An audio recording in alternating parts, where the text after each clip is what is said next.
вы видите в нашей презентации. И хочу сказать, что напишите, пожалуйста, у вас, у каждого, какие планы вы сейчас уже себе планируете,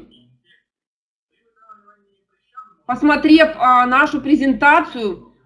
И сейчас еще Мария будет делиться эмоциями своими. Я думаю, что у вас наверняка уже в голове много появилось планов и что-то уже предпринимаете.